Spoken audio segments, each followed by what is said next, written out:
Hey, real fans, welcome back. We're rewinding one of our all-time favorites today. That's right. We're going to revisit Steel Magnolias, a movie full of laughter, tears, and unforgettable charm. Southern charm, that is. Enjoy.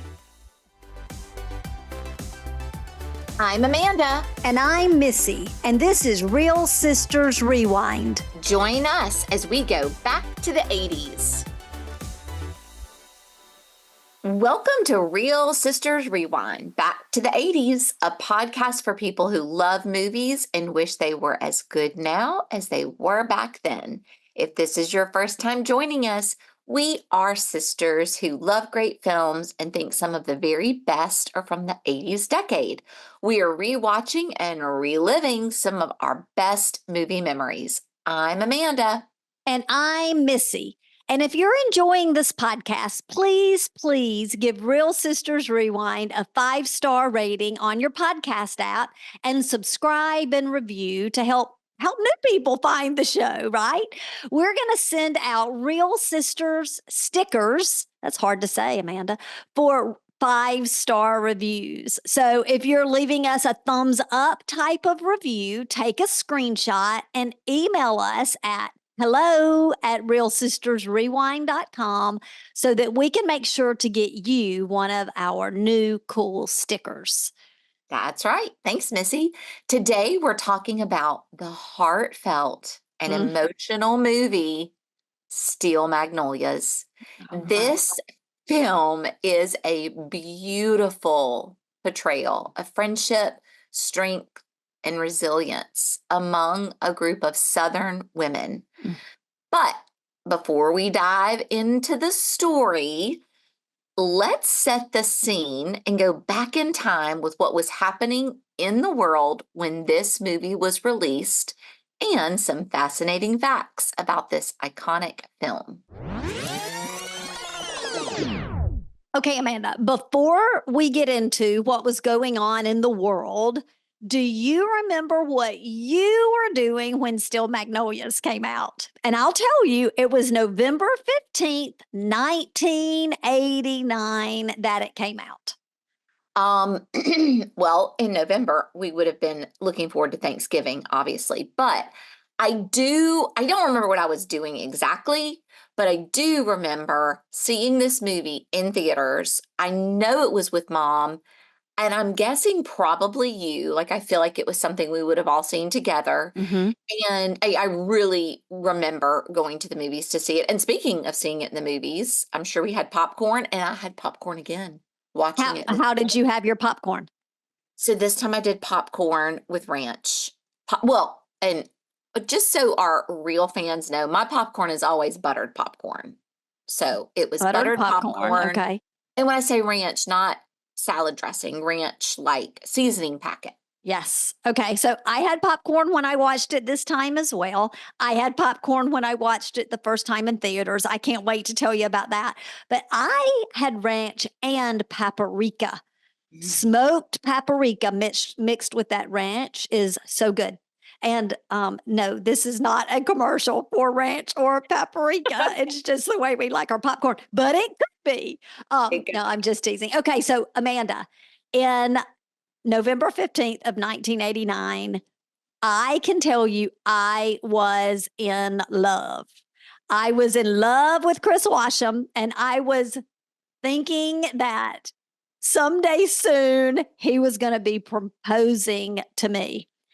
And I do remember exactly the first time I saw it. It was over Thanksgiving, but I saw it in Shreveport, Louisiana, with Chris's mom and aunt and sister in the theater. And then when I came back, I think I told you guys, we've got to go see this. And you and Mom and I saw it in the theater as well. Yeah, that makes sense. Well, connected to your love of Chris Washam, more vividly than seeing it in the theater, I vividly remember when we went to pick you up at the airport after your honeymoon in Mexico. the white, that you forgot your luggage in the. I didn't forget it. My new husband did. in that white van that we had that had a TV Yes. and a VCR, we watched Yes. the VHS of Steel Magnolias on the way to pick y'all up. I remember that. That's like the most vivid memory of rewatching it that I Ah, can. that's great. Well, I will say, just FYI, the movie came out on November 15th, and I did get engaged on December 3rd. So it was a fun, fun time to have this movie kind of in your world, right? Mhm. Definitely. All right. So, what was going on in the world when it hit theaters? We know what was going on in our world because we just talked about that. So, one thing is that the Berlin Wall fell on November 9th, which was just a few days before the film's release, making it a pretty significant moment in history and the beginning of the end of the Cold War. Okay, I know I'm not going crazy. When we recorded Dirty Dancing, I think you were just saying that Yes, Reagan was calling Gorbachev for this. Yes? yes, It's so absolutely. interesting that this next review happened when it came down. That's so weird. I Like, know it is weird. But it's because the 80s it was all about the Cold War and Reagan and tear down this wall and the Soviet Union and all that. So yeah, it's all yeah. related. 1989, sister, was also the year that George H.W. Bush was inaugurated as the 41st president of the United States. And the music scene was buzzing with hits like, I loved the song, Like a Prayer by Madonna, and We Didn't Start the Fire by Billy Joel. I loved that song. But what I do remember is that Like a Prayer was so controversial. Not I don't know that necessarily the song was, but the video. I remember being in our old house. I think we were at our old house. Anyway, I remember mom and some of her sister, I don't remember if it was both of them, but they had this whole conversation about that video and it was a big deal. That's so funny. They probably didn't want your little eyes to see it. Well, as we're talking about those two songs, I'll tell you, I can't hear We Didn't Start a Fire without thinking about one of our favorite television shows of all time, The Office. Do you know what I'm talking about? When Yes, Ryan yes, started the fire and Dwight yes. started singing, Ryan started the fire, but he didn't hide it because Dwight did find it.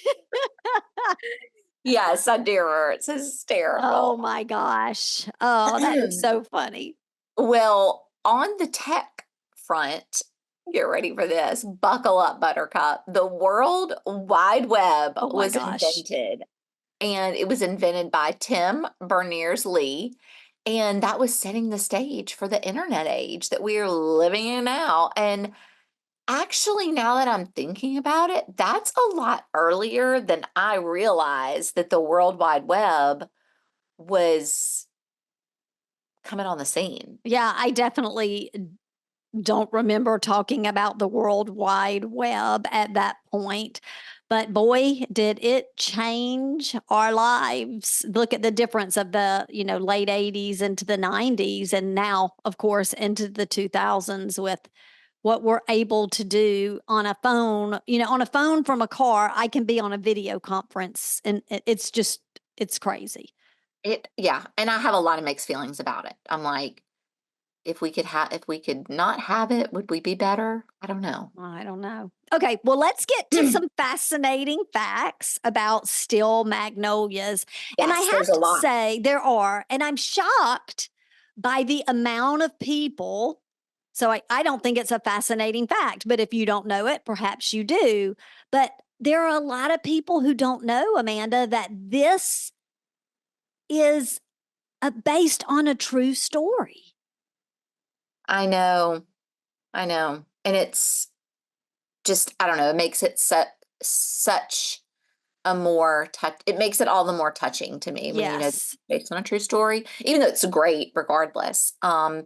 But Robert Harling wrote the play as a tribute to his sister, Susan Harling Robinson, and she passed away, which we know, if you've seen the movie, passed away from complications related to diabetes. And just knowing that her brother wrote it touches my heart even more. Like, not even her sister, it was her brother. I know. I know. And I have to say, we are super excited to have a special guest on our podcast today. We had the opportunity to get to talk with someone who grew up in the area and a very close friend to the family. Her name is Jacki Giesey. Yeah, it was so great to talk with her. Let's share a little bit of that interview now. Okay. Well, hello, real fans. We have got a really special treat for you today. We have a special guest named Jacki Giesey. Yes, like the geese flying. And she grew up in Natchitoches, Louisiana, where our story, Steel Magnolias, is set. She actually is, I guess you could call her, Amanda, an expert on Louisiana because she does work at one of the Louisiana Welcome Centers, welcoming guests with that Southern hospitality from all over the country and maybe even world. But Absolutely. we are so glad to have you here with us today, Jacki. Thank you for joining us. Thank you. I'm glad to be here. Well, good. Well, Amanda, why don't you kick us off? I've gotten to have a conversation with Jacki, but I know that you're dying to jump in and begin the question. So why don't you kick us off, sister? I am so excited, Jacki, because this story has been such a part of my whole entire life. And I've known, I always knew that this was based on a true story. And so that made it even more fascinating for me, because it just felt so much like how I grew up and my people. And so I have just always been so very curious. So Yes, I'm it's a good wondering, story. we know that obviously in the movie, it's in the fictional Chickapin Parish, but it's really in real life took place in Natchitoches, which is where you grew up, as Missy said.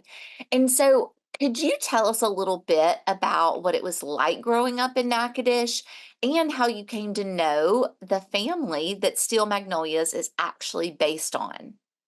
Sure. Well, and maybe interesting is I've always been told that Natchitoches in Native American meant chinkapin eater, which was a nut. So that's where the chinkapin came from. That is so cool to Wow. know. Thank you. I did grow up in Natchitoches, and I knew the Harling family from church. Susan, the Shelby character in the movie, was, for me, she was always a grown-up, but when she passed away, I realized she was only about 6 years older than me, which blew my mind. But she was our junior choir director when she was probably 18 or 19 years old. And I have a really cool picture of us as kids with her in our little choir robes with the big bows. And, so it was really, really sweet. And my dad had made Polaroids. And so when I found it years later, I made copies for all the people that I was still in contact with. And every now and then they'll pop up on Facebook. Oh, that is precious. The old Polaroid camera. If that doesn't date us, nothing does, right? Oh, gosh, yeah. We thought we were something. But now I knew the Harlings. Bob, or Bobby, as we knew him, he was very much a grown-up. In fact, he may have been in college a good bit of the time that I knew him as a kid. I didn't really know him at that time. I mean, I knew who he was, but that was about it. I knew the younger brother, John, who was a little bit younger than me. He was my brother's age. And we just, like I said, we went to church together. The Harlings were a really, really sweet family. He worked, I believe it was for International Paper Company. and she was a nurse. And at least in the last few years, she did work in the mental health unit, which is mentioned in the movie. Oh, that's right. And I don't know exactly what she did, but luckily I didn't ever need to go to her. So I don't know exactly. I don't know exactly what her capacity was in that regard. But yes, but I did know them, and I did know, like I said, I saw Susan occasionally. One of my memories of Susan that stands out was her wedding. I was at her wedding. Yes. And I just remember she, most people go that real step together, slow up the aisle. Susan practically ran up the aisle. Oh, because she was so excited or nervous? I what guess was your so. perception? I guess she was just, she was just so excited to be there, I guess. But yeah, so that was one of my memories. Was just, I don't know why it stood out, but it did at the time. I was in college. I remember thinking, wow, that's she really flew up there.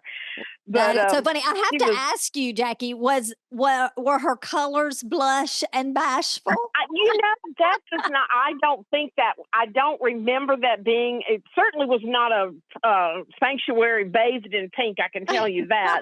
But they may have had pink bridesmaids dresses. I honestly have no memory of that whatsoever. I probably didn't know the girl, so I didn't pay any attention to that. I suspect, but don't know that was him making something a little more comical and interesting. Yeah, a little exaggeration. Well, I was wondering that too. I bet, I'm just thinking about when you said she was y'all's junior choir director. I bet that y'all thought that she was just like so hung cool. the moon. Yeah, just amazing. Yes. I mean, she was very sweet. She wasn't really shy, but she was a little soft spoken. She was very talkative. She was very friendly, but she just had a softer way. And it just, like I said, I never dreamed she wasn't a grown up. I was about 11, and like I said, when she died, I was so shocked how close in age we were. Yeah, to me, because you had looked up to her. Almost like a mentor, right? Yeah. Because she was working in the church choir. I love it. Oh my gosh! Oh, absolutely. It never occurred to me she was well, now I think of it as a kid, but at the time certainly did not. Yeah, certainly. But, and I remember I didn't really remember her as a majorette in high school, but she was. And I remember that because I did majorette, but I remember hearing her mother had to sew a little pocket of some sort in her uniform for, I guess it was like candies in case she had an episode. Yeah. Huh. And how resourceful is that? Like just shows how smart that mama was. When she would go on like youth group things, and of course diet soda was practically non-existent at the time, and they would have to, find something special for her, that she could have. Yeah. So they had some sort of, I don't know what it was, but they would find something like that. So, she always had her challenges. And I do remember when the baby was born, and he was in, I guess it was NICU for quite a while, because I believe he was born quite early. Oh, I had not heard that. I hadn't heard that. Mm-hmm. Yeah. Well, let me ask Robert's you. Probably he's probably in his late 30s or early 40s by now, so he definitely got out of there. Yeah, he grew. Well, actually, I was actually going to say, we know that Robert Harling, or Bobby, as you call him, we know he wrote Steel Magnolias, but can you share about anything you might know about the inspiration behind the story and how he decided to turn it into a play, which the play came first? Is that correct? Sure. Yes. My understanding is yes. What I have always heard, and it's been so many years, I don't remember if his mother and my mother were friends, so that may have been where I got my information, is that when Susan died, he was just, of course, heartbroken. Yeah. And he started writing, I guess, stories or notes for the baby. So he would know his mom. Because he was only about 2 when she died. Yeah. And having been in theater, he began hearing dialogue. And so he began, and I don't really think he meant to do anything with it from my understanding, but he began writing it as a play and adding the various stories. And I was told by his mom that he was convinced Susan was his guardian angel, because as soon as it got hit the print, every actress on Broadway, including some who weren't typically Broadway actresses, Hollywood people, were just clamoring for parts. Okay, I know I've got my tissue ready here. Keep going. I didn't mean to interrupt you, but I what were know you Betty saying Davis was about? clamoring for the Weezer character. I know Elizabeth Taylor wanted to be Malin. Oh wow! And all this was, and he was way off Broadway, and it was just like everything just happened so quick that he was just convinced that Susan was just pushing it through from heaven. Yes, don't you know that's the truth? And tell me, when we were talking before, Jacki, you said that when you happen to be talking about this movie with anyone, that you always tell them to watch it to the final credits. You've got to tell my sister what you told me, and believe me, I'm grabbing. Make me cry now, I know I'm definitely grabbing extra tissue. The very, very end, when the Annelle goes into labor and they jump in the van, and the car and the motorcycle, and they're riding through town to get to the hospital, which ironically they were truly on the way to the hospital in Natchitoches. They were taking the correct route. You watch the credits, which I know a lot of people, unless you know somebody, you don't always pay attention to the credits. But after all the credits, at the very end, it says, "To Susan, love, Bob." Oh gosh. I loved talking with Jacki and hearing her perspective and really learning, Amanda, about Susan, aka Shelby, from someone who had literally grown up influenced by her. Yeah, it was really special. She, being so close to the family and knowing Susan and just hearing about her as a person, brought her character to life for me even more. It was a special interview. I really appreciate her joining us. Yes, and it was so special that we are going to drop the entire interview as a bonus episode. So you've got to check it out. You'll laugh, you'll cry, and you will, learn about the true relationships and friendships that were portrayed on the big screen and in a play too. Yeah. And you might even want to go visit Natchitoches if you never have. That's right. That's exactly right. Might inspire you. Well, one thing that I thought about is that, Robert Harling named the play Steel Magnolias, which really reflects not only the main character's delicate yet strong nature, beautiful like magnolias, but tough as steel. And it really reminds me of the women that we grew up with, to be honest. Yes, I love how you described that. I didn't think about that in the title, but I did when I rewatched it for like the fourth time since we've been preparing for this podcast. When I rewatched it actually today at the end of the movie, Sally Field says something about men being tough as steel. And so I guess it is kind of that dichotomy of a fragile woman, but still really, really strong. Yeah, they're the ones that hold it together for everyone. Right. The film had a runtime of an hour and 57 minutes, and it was rated PG. And it was made of a budget of about 15 million, but it ended up grossing almost 97 million worldwide. It was directed by Herbert Ross and features an all-star cast that must have just blown the socks off the people of Natchitoches when these people started rolling in. So we had Julia Roberts, who plays the main character, Shelby, And this was one of her earlier breakout roles. She received a Golden Globe and an Oscar nomination for her performance, marking this, like I said, as one of her breakout roles. I know it wasn't her first movie, but it was probably one of her biggest early Yeah. on. I've heard about Mystic Pizza, which I Mhm. hadn't seen at the time, but I know she even had some others. But this is the first movie I remember seeing her in.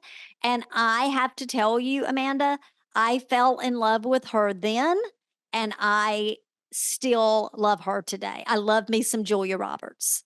Yeah, I know. Me too. Me too. It really set the tone, I think, for her career.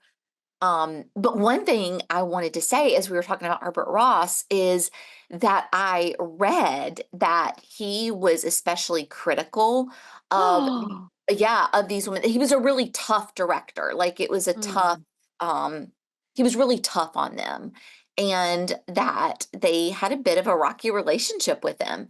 And I read that at one point, and this isn't word for word, but the banter basically was he was aggravated in a scene with Dolly Parton and he asked her if she knew how to act. And she replied, "No, but it's your job to make it look like I can." Oh my gosh. And Amanda, that's crazy because she had already filmed like 2 or 3 films. Like she was in 9 to 5 because that was early 80s. That's Yep. what I want to do. She was in The Best Little Whorehouse in Texas, and there was one other one with Sylvester Stallone in it. Oh, it was Rhinestone.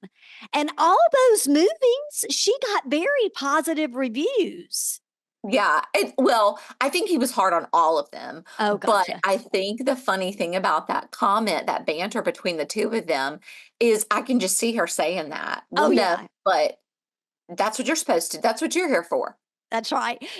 Has Papa ever told you the story about um spending time with Dolly Parton when he lived up in Tennessee? Yes. I love that. I I know love that. so our Papa knew Dolly growing up and just has lots of stories about her humility and how funny she was growing up. So maybe we shouldn't share any of those without asking yet, but maybe by the time we do 9 to 5, we'll have some stories to share. Maybe we can get Papa on, Amanda, to Yes. share a story. I don't know if he'll share that story, but maybe he will. But That would be anyway, fun. That would be fun. it would be. Speaking of positive reviews, Steel Magnolias actually had several award nominations besides what you had already mentioned about Julia Roberts. Sally Field was actually nominated for Best Actress in a Motion Picture Drama at the Golden Globes. And I think she should have won. I still Yes. stand by it today. If you grew up in the South, you knew a mama like Malin. Like We had a mama like Malin. well, yeah, that was our mom, but like you knew one. Like she Absolutely. is the quintessential Southern mama. Yeah, and although the film itself, it didn't receive any nominations, it, as we know, quickly became just this beloved classic, right? Especially for those of us who love heartfelt stories about strong women and their deep friendships and laughter, and even as I'm saying it, and just a good cry. Well, save your tears, Missy, because there's a lot more to come. I know. Let's let's head on down to Louisiana and jump into the unforgettable world of Steel Magnolias. Yes, and everybody grab your Kleenex. You're going to need them. Here we go.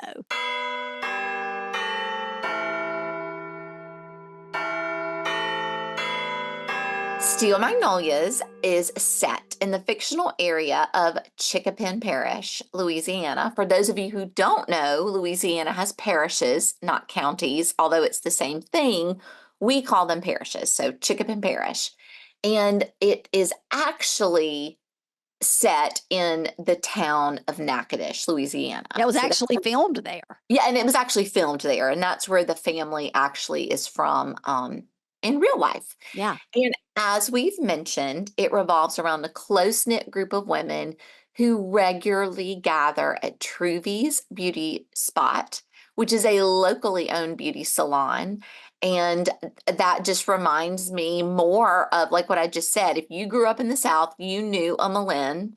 And if you grew up in the South, especially in a smaller town, you probably had a beauty shop, or your mama or your grandma had a beauty shop. Oh, Event. yes, absolutely. And Amanda, talking about it being filmed in Louisiana, Chris and I actually lived not too far from Natchitoches. We lived in Washita Parish in the Monroe, West Monroe area for 15 years. Chris was a professor at ULM. I taught school there. And I loved seeing all the snippets in the movie that were nods to Louisiana culture, which is Southern, but it's also got its Different. own flair, right? Which you know, Yes. because you're down in the heart of it now in New Orleans. But one of the things I was going to say, it tickled me watching the movie because in one of the scenes, Shelby's talking to Weezer about meeting a man that Weezer knew when she was young. And she says, and that they attend together First Presbyterian of Monroe. And when Chris and I married and moved, we went to First Presbyterian of Monroe. So I thought that was cool. How far is Monroe from Natchitoches? I think about an hour and a half. Oh, much closer than me. I'm like 5 hours. Yeah. So, Yeah. okay. Well, the film opens in the springtime. It's around Easter, and we know this because we see decorations around the town. We see wreaths on doors. We see pus-colored eggs, right? But the focus is on the excitement of Shelby's wedding day. And as you said earlier, Amanda, Shelby, of course, is our main character, and she is played by Julia Roberts. And she is the beautiful, spirited daughter of Milan, brilliantly played by Sally Field. And just to let our real fans know, don't worry, because like I said, I think Sally Field is just the epitome of a Southern mom in this film. I'm going to just go ahead and add this to the petition for Steven Spielberg winning the Oscar for E.T. We're just going to go ahead and add Sally Field that she should have won also. So we'll just have 2 of those going out. You've got to be like Elsa. Let it go. Let it go. I can't. They're too good. But these wedding preparation scenes are filled with Southern charm and humor. And I'm telling you, it is so real. It is. It is so real. We've got Shelby's dad, Drum, played by Tom Skerritt, who is hilariously trying to shoot birds out of the trees, which we'll hear a little bit about in our interview. Yes. To keep them from disturbing Shelby's wedding reception. That's right. And we see Shelby's brothers who are causing mischief, and they're plotting to cover her wedding car with condoms. And it's just really lively and chaotic because it's just a lot going on that day, and they're getting ready for the big reception that's going to be in the backyard. And so there's just chaos happening. But it really sets the tone for the deep connections and outlandish personalities of the characters in this film. It does. And just watching this opening scene, I already start crying because it's so real and just reminds me of my childhood when we would have events at our house. Now, it wasn't necessarily super chaotic feeling, but kind of. I mean, there was a lot going on in the preparations, and it just felt so true. Yes. And when we had something at our house, Mom and Daddy wanted to have it done right. Like, he might not ever care if our long driveway was swept, but if we were having a shindig, as we say in the South, at our house, and we had some parties, we had some weddings at our house. I know. But I can remember he would get one of those big brooms, like off of one of the sites, one of the construction sites, and I'd have to, you were too young, but I would have to sweep off the long driveway, and I would just complain. But I loved watching Mom and her friends, by the way, prepare, and our aunts, yeah.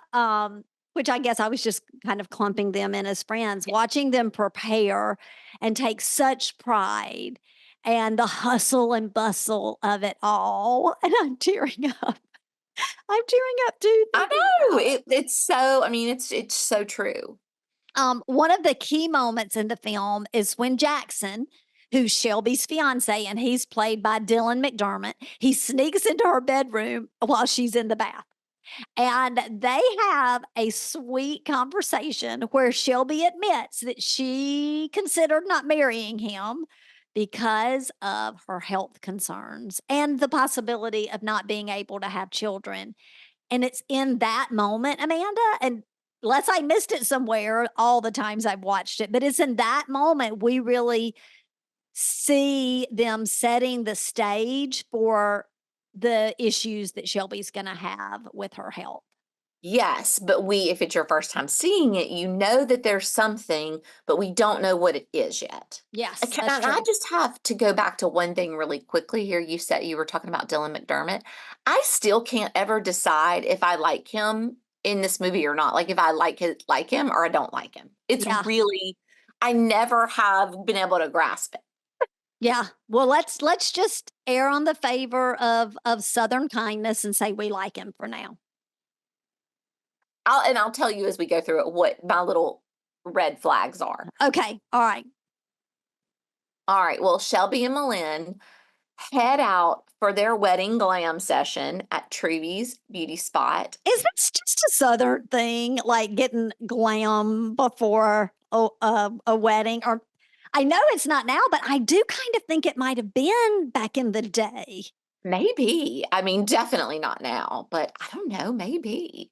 I think it people was. now, I think people now like come to you more so, Right. but they went to the salon. Yes. And we did for my wedding and we did for your wedding. We went to get our glam and then Stuff it was done. just called getting our hair done. That's right.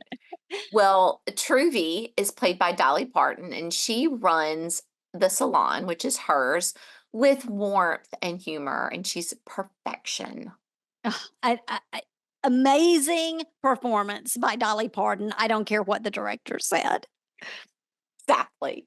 Maybe he was wondering if she knew how to act because she was just being herself. That's probably it. It all came so naturally. He thought, are you going to act this out? Well, newcomer in town is Annelle, and that is played by Daryl Hannah. She's shy and mysterious about her past. And we also That's right. She's been living in Ruth Robeline's boarding house. Yes. But she doesn't want to tell anybody why. Yeah, across the river. Shirley MacLaine's character is Weezer, and she is the town's eccentric lady known for her funny and blunt remarks, like when she meets Annelle at this beauty shop and immediately beelines for her saying, who are you?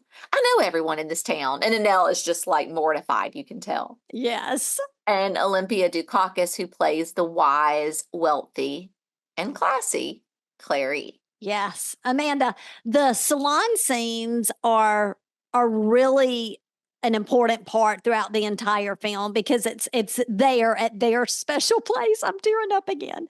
That all of the women come together and that's where we see their bonds. And that is really what the heart of the movie is all about. Yeah. And in fact, if you've seen the play, the stage version, yep. Robert wrote all of it where it takes place in the salon. Yeah, every scene is in the salon, right? Mm-hmm. Yeah, so it's really important. Yeah, and so in this moment, we see everyone getting ready for the wedding. And as we see that, Shelby experiences a first glimpse into her diabetic episode. And it was tough to watch. It's tough to watch. This is where we realize what her issue really is. And I mean, we don't know until Malin comes over with the, and then we realize what's going on.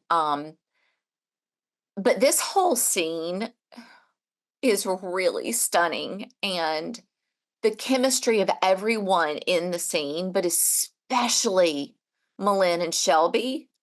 When I rewatched this, I'm sorry, y'all. When I rewatched this with my daughters, that interaction tracked so perfectly. Yes. The way she was so calm and, get her some juice. And she said, oh, do we have, no, juice is better. And yes. She knew exactly what to do. And as soon as it was over, Shelby said, Oh, Mama, I'm sorry. I'm so sorry. And they had been bantering like, "Nee, nee, nee, nee, nee." But Yeah. in that moment, you saw like the real mother-daughter love. And Yes. It's touching. It's very touching. it was very touching. All right, now it is time to head to the chapel. And Go into the chapel. it is where we get to see Shelby's wedding, and it is over the top. It is. And it is covered in pink. Yes. I And believe her mom, or go ahead, Missy, go well, I ahead. was just going to say, some people might say it's a beautiful affair, but others might say a gaudy affair. But for Yeah, sure, it's over the top, even for a big Southern wedding. for sure. And this is when, Shelby's in the beauty shop and tells us ahead of time that her colors are blush and bashful. Her mom disagrees and says that it looks like they hosed the church down with Pepto-Bismol. So Yes, it I kind of loved does that. when you see it. I loved that. And then of course, while we're talking about it, she had 9 bridesmaids, which at the time was a huge wedding. And I loved it when she was explaining it to the girls. She says, "Daddy says an ounce of pretension is worth a pound of manure." In other words, it didn't mean a thing, right? Right, right. But it was Pepto-Bismol. It was pink, which she said was her signature color, right? Yeah, yeah. Did you know, Amanda? I guess this could have been said in Fascinating Facts that the priest who married Shelby and Jackson in the movie was played by the real Susan's brother, Robert Harling, the man who wrote the movie. Oh, I didn't know that. That is so Yes, sweet. so sweet. And we see him again as a priest at the end of the movie, just FYI. Spoiler alert. Okay, so the reception is now on. It's at Shelby's house. Her dad has gotten rid of all the birds, and we see music and dancing and plenty of fun between family and friends. This is the reception of my formative years. Like, this in my mind is like, this is what all the receptions are like. And many wedding receptions I went to were like this. The only thing that was really different, besides the armadillo cake, was some of the like Cajun and Louisiana style music that Yeah, they had. they play the song Jambalaya, Crawfish Pie, Filet Gumbo. And they Mhm. played that. The band that was singing at mine and Chris's wedding played that because he was, to represent the Louisiana and him. But you're right. I think the standout of the reception is that armadillo cake. And it has been a joke of every bride I've ever known who was getting married about to their groom, or are you going to have an armadillo cake? Absolutely. There's also something, I don't know if you have seen this, and real fans, y'all are gonna have to, like, next time you watch it, look for this. It's just a funny tidbit to me of, because the reception, you see such a collection of people, which I think maybe it's how it is at all weddings, but definitely at big Southern weddings. I mean, it's a wide array. When she's cutting the armadillo cake, and there's a guy that comes up to get a piece of cake, and he's wearing, like, an old Civil War battle hat. Yeah, I saw that. I I saw a was like, bunch of people "What?" It's dressed like that coming out of when they're chasing the car at the end of the reception. And I just thought maybe they were a bunch of Kappa Sigs. At least that's what I'm hoping it that was they really were. funny, though. I was like, It, "That's hysterical." And, like, ridiculous. but, to just a wide array of people. Yes, I loved it when Weezer says nothing like a good piece of ass when she cuts the end of the armadillo cake off. I thought that was funny. And then, of course, at the end of the reception, the brothers did indeed use the box of condoms, and the entire car is covered in. The entire car. Yeah. I also have to tell you, when she pins the corsage on Shelby. Before Shelby leaves, she goes to change and she pins the corsage on her pink suit and she tells her, you make sure Jackson Landry takes good care of you. And it just made me think of my own girls, and they'll be going off to college soon. And when she walks out onto the porch to tell her bye, and that realization of like she's gone, she's Yeah. she's leaving. She's leaving Yeah. her mom.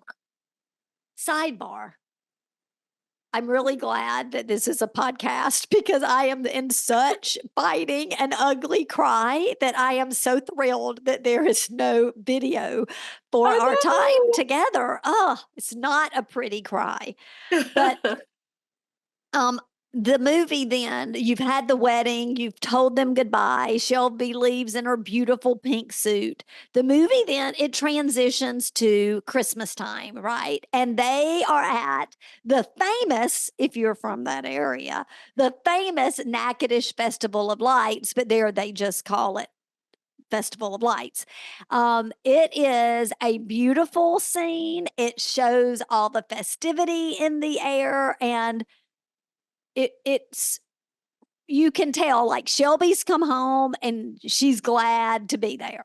Yeah, she's excited to be there for the festival. They've got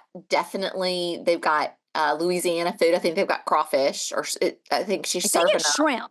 It's shrimp. It is. Yeah. It's But it's there, I serving up shrimp. guarantee you there's crawfish there somewhere, probably crawfish pie. Yeah, they've got shrimp and they've got sweet tea and there's games and everybody's running into each other and just having a great time. Yeah, it reminded me as I was watching it, although we didn't have a festival of lights growing up in Hattiesburg, we would get some hot chocolate. And you couldn't drive through at the time and get some from Starbucks or Cups, right? Like mom made hot chocolate. We'd hop in the car and we would go and drive down the roads looking at, there was this whole section in Hattiesburg, and we were in Oak Grove, right? But there was this whole section in Hattiesburg that they had these big Christmas cards that were made from wood, and they had different Christmas scenes on them. And we'd drive down and look and we'd ooh and ah. Do you remember that, sister? Absolutely. And Chains lighting or chain not Chains lighting, chain was it Chains I think lighting? it was Chains Electric. Electric. But yes, I know what you're They talking about. had the window scene with the Santa and all the pretty lights. And they like moved. And so Yeah. you were really fancy to go down and look at Chains because Yeah. it was something special. Yes, for sure. It was big things for a little town for us, wasn't it? That's right. But very special. And Yes. in this Christmas section of the movie, it cuts to Malin's house and she's in the kitchen cooking, where it's exactly where our mama would be. Yeah.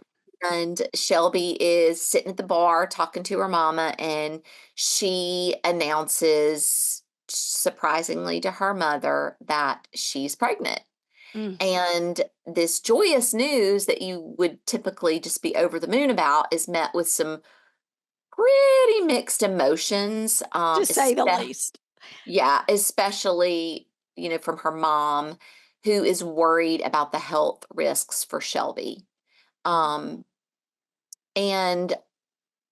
I put myself in Malin's position at this time, thinking about where she's at mentally and emotionally before the baby's here, how just, difficult that would be. You've spent Shelby's whole life tending to her to give her the best opportunity to be healthy and grow into an adult and live the longest life she could. And then, doing this, could be could be fatal. Yeah. Honestly. It was heartbreaking to watch. And I know it broke Shelby's heart. That's what she wanted. She said, Mom, you've always wanted me to be happy. And what I want to be happy is I want a baby. And then she said, Mom, I would rather have 30 minutes of wonderful than a lifetime of nothing special. I know. She's literally like begging her mom to support be her happy. on this. Yeah, to be happy. Yeah. But And it's hard. And I understand that perspective of her mom, sure, of course, protecting her baby. of her baby girl. Yeah. Well, the gang is all together again, but this time it's not at Truvy's salon. It's at Truvy's big Christmas bash. And it's here where Shelby's dad drum pulls everybody together like you do see men do at parties to make the big announcement to the entire community that he's going to be a granddad. So he's thrilled. Excitement is in the air. The group of friends are celebrating and they're so excited. And you can imagine they are just really overflowing with joy because they didn't think that Shelby could have children. And this is where they begin to understand that it wasn't, Amanda, that she couldn't have children. It was that she shouldn't have children. Yeah. Big difference. Big difference. And, did you notice when you were watching it who the first friend was that caught on to why Malin Weezer wasn't happy? It was Weezer. Mm-hmm. And she tells the others. And it's also not funny, but like the dad being so excited. Can't you just hear it? Like him telling the wife, like, oh, it's going to be fine. She's going to be fine. Yes. Absolutely. Absolutely. Have us a grandbaby. Like, Yeah. Well, after the announcement, we fast forward to the 4th of July and we see the family celebrating baby Jackson's first birthday. And this scene is festive. They're all excited and singing, and he's bouncing in her lap. Singing the birthday song. Mm-hmm. So we know he's been born and, he's now a year old, but it also marks the beginning of a more serious time for Shelby and her health issues. Now, Missy, have you ever noticed that in this scene, we don't see Shelby's face? We see Jack Right. Jr. sitting on her lap and he's bouncing, but we never see her face. It's like they had to go back and film the scene and they had to do a body double or something. Well, I didn't think that, but I have always noticed that she wasn't in the scene. And I thought it was suspense for the audience, right? Like to make us wonder if she had that baby and didn't survive the pregnancy. Oh. Yeah. God. We'll have to, you know what? Since you just brought that up and I had the same thought, we need to research that and we'll put it in show notes or on social or something and see if we find the answer. Yeah, good idea. Well, after the party, guess where Malin is headed? To Truvy's. Yep.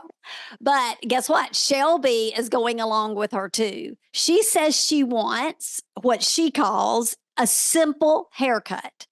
And I think a lot of new moms do this, right? But it really, in this case, it's symbolizing that she needs that change. She needs simplicity in her probably is a very, increasingly complicated life.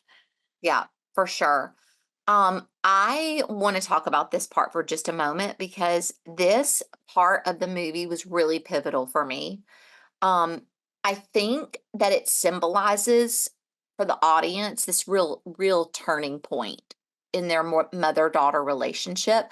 Because earlier we saw when she was getting married and they had a lot of back and forth banter. Yes. And now she says, she sees that her mom's going to Truvy's and she says she wants to go too. And of course, I'm sure, Malin's still concerned about Shelby, but now she has this precious grandson. Yeah. It's not just Shelby anymore.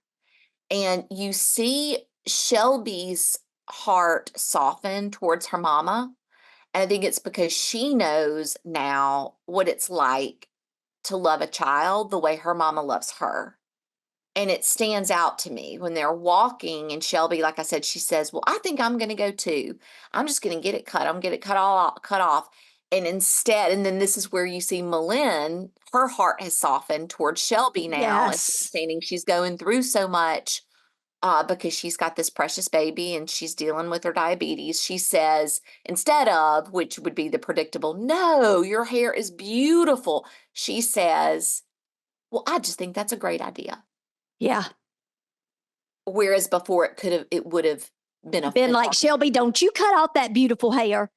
That your hair is just one of your signature pieces. Yeah. Yeah. And now they're seeing each other. They're seeing each other in a different way. So that's such great perspective. And I'm going to grab another Kleenex. Yeah. I mean, she has Jack Jr. now. And Yeah. so that changes the way she feels about how she didn't want Shelby to have that baby before. Yeah, of course. It's different now. It is different now because now he's here.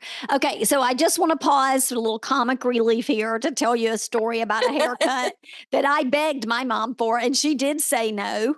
I was 3 years old, and the style then was kind of like long, and it would flip up just past your shoulders, right? That's what I had when I was 3 years old.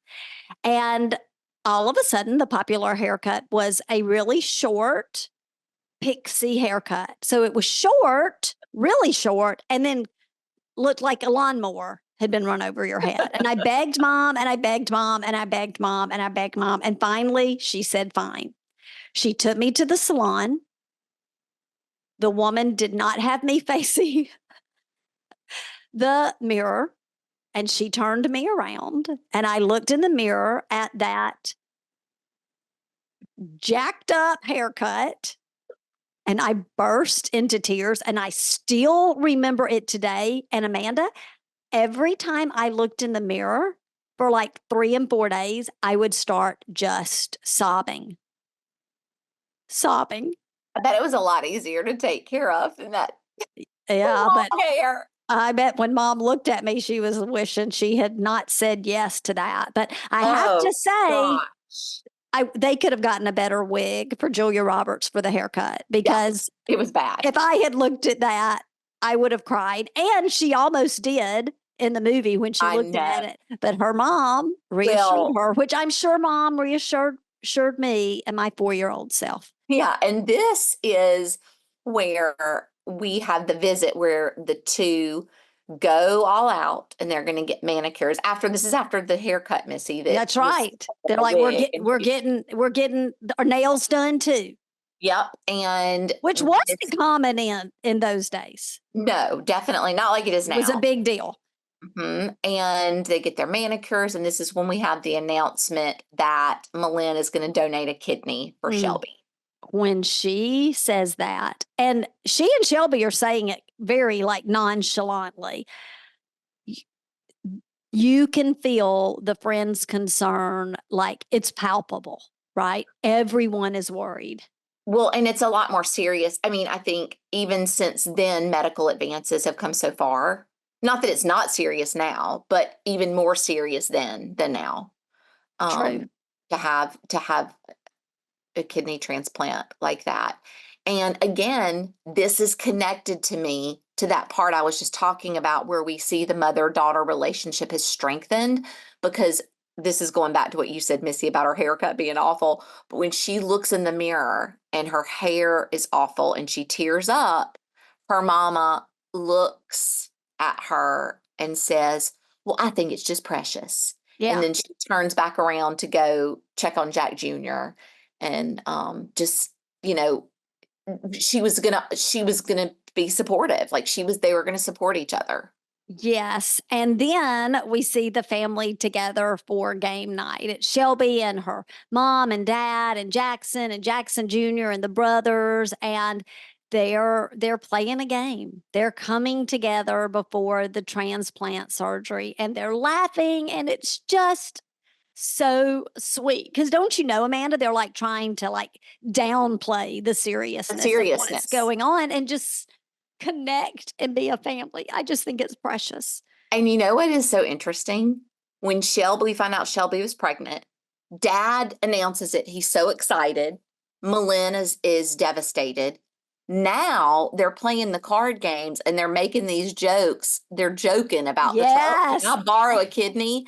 They all think it's hysterical, but not the daddy. Yeah, because that's his baby now and his wife, and he's worried. Oh, yeah. So segue to the hospital, and we see the entire family and friends waiting at the hospital to hear the news if the transplant was successful. And good news, it was. Woo-hoo! For some reason, literally since I saw this the first time, this line sticks out to me when the doctor comes out and he's like, looks good, looks real good. So it was real good. Yeah. And it gives us hope that things are going to be okay for Shelby. Yes, but as October rolls around, we see the friends all surprise Annelle with a Halloween themed wedding shower. Yep, Halloween themed shower because she's getting married. But Shelby isn't there. And her mom tells the girls that it's due to her work schedule. And then in that next scene, we actually see Shelby at work and we get a glimpse by the way she's standing and holding her back that she's fatigued, right? Yeah. And you can't help in that moment but feel there's going to be a tragic turn of events. Yeah, for sure. Yeah. And I remember she asked her friend, the other nurse, to hand her coat. Yeah. Or no, the bag. She didn't want to walk back to get the bag. Yeah. She was just really tired. But sure enough, next thing we see, she's at home with Jack Jr. and she's going to take him trick or treating. She's gotten him in his costume and she goes to pick him up and she collapses. Oh my Then gosh. later, Jackson comes home from work. The phone's off the hook. You could tell she had tried to reach for the phone and she's unconscious. Supper's boiling on over. yeah. Jack Jr. sitting on the floor crying. Oh, it's heartbreaking. And this leads us to the heart-wrenching hospital scene where Shelby is in the life-threatening coma. Now, I have to say, the way they filmed Malin and her presence in Shelby's life, like by her bedside, it is so incredibly moving. And incredibly moving to the point where I'm like, that is exactly what our mom would do. And what we would do as moms. Yeah. When she's walking down the hall, that scene where we see Sally Field coming down the hallway of the hospital and she's just walking. She's got her, and she reminds me so much of our mama in Me that too. In every scene, she reminds me. Well, yes, but I mean, especially her speed and determination, like she's ready for the fight. She's there to help her baby girl. Yes. Well, she's like, what can I do? What needs to be done? She's taken over. She's taken over. Yes. So we then see Jackson signing the papers, which we know are the do not resuscitate or take her off the ventilation. She's the life support. Yeah. And that decision's been made and it's devastating. And I'm going to tell you, the first time I saw this, I did not know that was going to happen. I was 100% when Sally Field was in the room by her bedside doing the physical therapy. Oh, we're doing our exercises today and hold the picture up. Open your eyes, Shelby. Oh, open your eyes. I'm like, I 100% thought she was going to wake up. Like there was not any part of me that knew that she was going to die. Well, I was 20 years old, almost 21 years old when I saw it. And I didn't realize at the time that he was, signing the papers to end life support. I just didn't. No, I really didn't pick up on that. And then, you see the machine. Yeah. Oh, well, as devastating as it is, we again see Malin's strength. Yeah. And she's the only one that stays with Shelby until the end. Yes. Oh my gosh. And I have to say, sister, the funeral scene is one of the hardest parts of the movie to watch, right? Yep. And it's in this scene where her brother is the priest again, which is very poignant, right? Yep. But as expected, the friends gather around Malin at the cemetery, and we'd expect that. Of course, that's what friends do. But what has happened in this movie in the last like 20 minutes of us watching. I mean, we've just got to kind of unpack. Yeah, it's pretty incredible. I mean, Sally Field's performance, it's just, I would sign your petition. I feel like she absolutely deserved an Academy Award, much less a Golden Globe. Um, Well, and right after Shelby passes, uh-huh. this is another thing that just reminds me so much of strong Southern women. Like, they know what to do.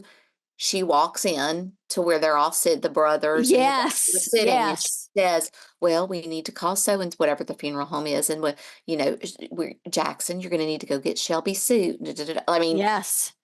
there, And she goes to get the baby. exactly. There's no like playing around. Like, we've got stuff to do. Yeah, we've got to get it handled.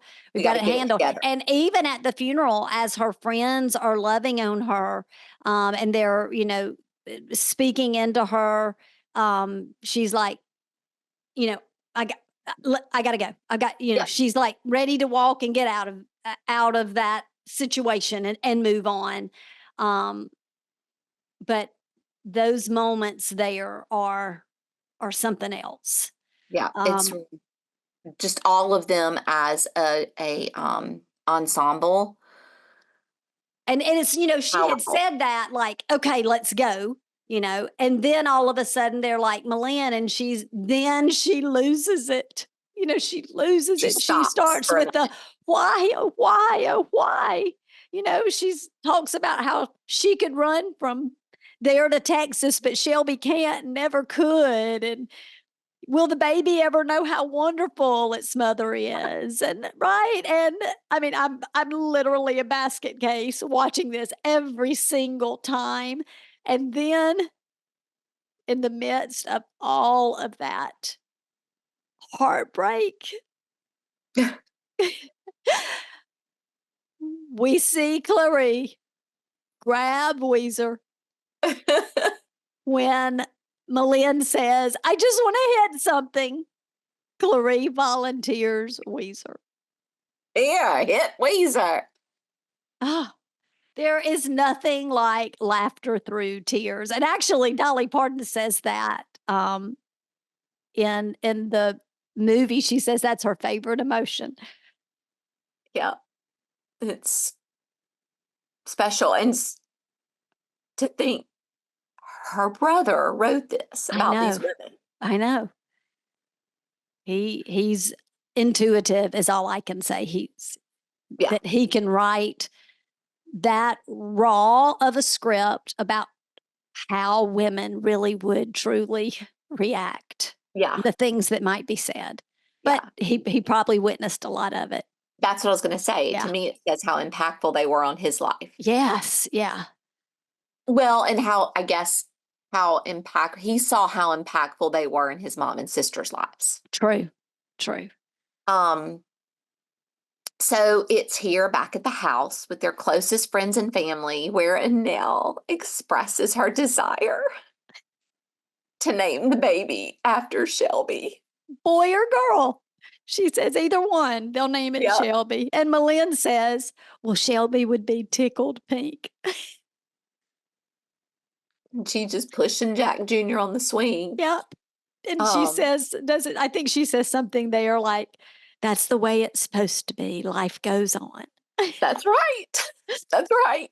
Oh, well, the movie wraps up on another Easter. Which is another thing I love about this story in this film, how it goes full circle through the holidays. Even though I know it's not as one calendar year, Right. it does circle through all the holidays. And I really love that. Yeah. And I think based on Jackson Jr.'s age, about 3 years had passed after the wedding scene, right? But Yeah. it's during the annual Easter egg hunt that Annelle goes into labor. And then the final scene, Amanda, we see the women waving goodbye to Annelle as she is rushed to the hospital. And we see that indeed life does go on. And rushed to the hospital by her husband wearing the bunny costume. That's right. All right. So what do we think? Did it stand the test of time? It always does. I mean, it's to me, it's timeless. It Yeah. is the story of friendship and family. It is funny. It is heartbreaking. It is, in some ways like romantic.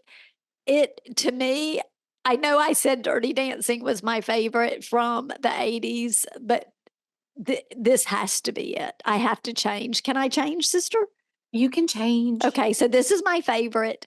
I definitely think it stands the test of time, and I think it far surpasses most of the things we see today. What do you think? It definitely stands the test of time. I think it embodies friendship and, like you said, all of those things, and also life. Yes, It's life and how we love and keep one another. yes, And the way our relationships grow and change. yeah, and shape the journey of our life Yeah. and Yeah. enrich the journey of our life. Yes, absolutely. Oh gosh.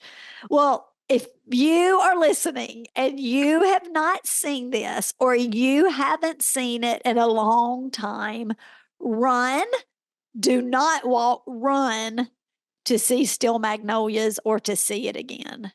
If you've seen it, I mean, like me, I've seen it many, many times, but I hadn't seen it in a really long time. And as soon as it came on the screen and that music started, I started crying. So as soon as I heard the music, it will touch your heart all over again. You will laugh and you will cry. So don't go without your Kleenex. We hope you loved revisiting Steel Magnolias as much as we did. Thanks for rewinding with us. We'll see you next time on Real Sisters Rewind.